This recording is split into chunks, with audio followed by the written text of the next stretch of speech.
Fantastic start in the Copa America as Colombia kick off their campaign with a win, even without James Rodriguez. I'll tell you how it's done.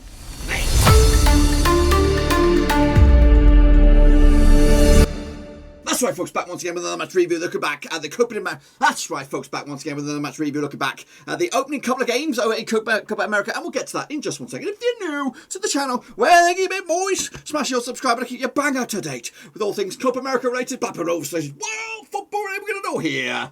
Under one Ruski, that's right, boys and girls. Of course, Copa America without Rodriguez, without Falcao, got themselves up and at them with a bit of a training ground routine. I'll talk about that in a minute. Of course, if you are new, smash your subscribe. Check out the links down below. I'm on Twitter, Twitch, Facebook, and of course, Patreon. If you want to support the channel in another way, that's the best place to do it. So here we go, boys and girls. Take a look back at the opening couple of games. We did take a look at Brazil. Now, unfortunately, I couldn't do a watch along for this one. I was penciled in, but of course, technical problems which made it a little difficult, and also just my body just couldn't do 5 games in one day. But we're going to review it anyway. So I did see the highlights. The one and only goal, Edwin Cordoda's goal from a set piece routine, beautifully done. VAR double checked it, triple checked it, but gave it in the end. And to be fair, Colombia, I think, might have didn't really deserve this one when you look at the possession, look at the stats. But that's the nature of the beast. You can play little less possession, counter-attacking football and get over the line. But Ecuador looked a team that have got a bit between the teeth, and they had looked at like that. When I inspected the form heading into the World Cup qualifying campaign, Ecuador have got themselves in a good position.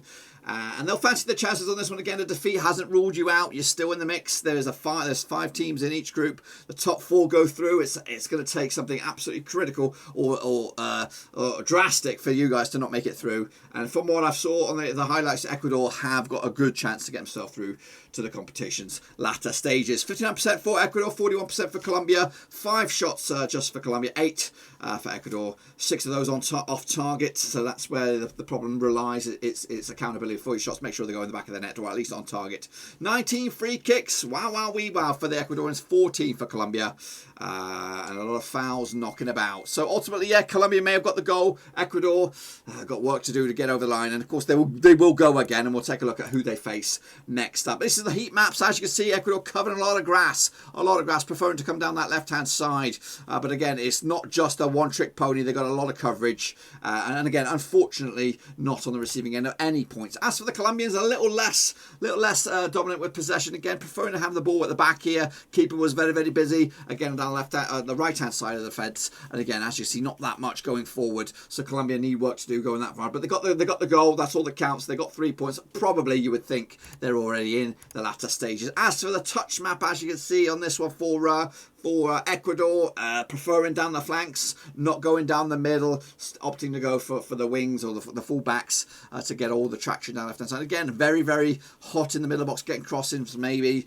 As for Colombia, again, keeper very, very busy at the back. And again, not that much going forward. So very lucky to get away with this one, I think, Colombia in the end. Here is the shot grid.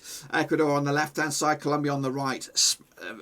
Few and far between here, and I believe this blue guy right here is the one and only goal. It was a well-worked routine, chipped over the top. Again, people were shouting offside, calling it. The VAR triple checked it, but it was counted as a nice little dinklage over the top. Keeper was on there, unchallenged, and tucked in the back of the net. As for Ecuador, they did pepper the goal when they couldn't get the ball in the back of the net. So these are the starting lineups for you. David Ospina between stick, Marino at the left back, Murillo, Mina, and Munoz at right back, Cardona, Uribe, and Barrios. Of course, Gallardo, Borja, and Rafael Santos Borre up top. Actually, see very unfamiliar attacking lineup for Colombia. Pedro Ortiz between the sticks for Ecuador. Pervis Ustaban, Hikakapi, Alribola, Asia Placedo on the right hand side. Plata, Mendez, Castillejo, and Fidel Martinez as well, with Erna Valencia and Mikel Estrada up top. And now down the bottom here, you can see the timeline of events. A lot of substitutions in the other half. I'm not going to give you my match ratings because I think it's a bit unfair because I didn't really watch the game. Look at the teams anyway, just to show you the countries that they play, and of course who got the cards along the way. Substitution, Cardoda was pulled off. He got the goal. As for this opposition, Ecuador, again, quite a lot of changes, 4 substitutions made, but they couldn't find the back of the net in this match. Take a look at the subs then, the players that did come on. Dave Davison Sanchez did get some game time. Sebastian Perez as well, Gustavo Gulia as well amongst the subs. They actually made 5 changes in total, Duvan Zapata as well going forward. As for Ecuador, Damian Diaz coming on, Aldo Todo Prasado, Angel Mandina, Jordi Caseo, all getting valuable game time in the... Quick look at the situation over in the group then, shall we? What have we got going on? We've got Brazil and Colombia leading the charge over in Group A. Peru has not had the weekend off. Chance to open up their account on Thursday up against Wazoo. Colombia will lock horns against Venezuela, looking for 2 wins out of 2. Venezuela also trying to get themselves going in the right direction. Moving forward after that, the next match for Ecuador will be Venezuela, and that'll be on the 20th of June. And again, we might have a watch along for that one. We'll have to wait and see about that. But so far, so good for Brazil and Colombia. They're already one step closer to the next stages. But will they go over the line? We'll have to wait and see. Be sure to give the video some love and smash your thumbs up, smash your subscribe. Check out the links down below on Twitter, Twitch, Facebook, and of course Patreon as well. So make sure you give the love over there. And again, look forward to the next round of matches in the Copa America. Give me your thoughts and opinions on who has impressed you so much, who you're looking forward to. Of course, we've got the other round of matches coming at you with Chile, Argentina tonight. And then, of course, tomorrow we'll start the build-up for the next round of matches. Until then, I am out of here.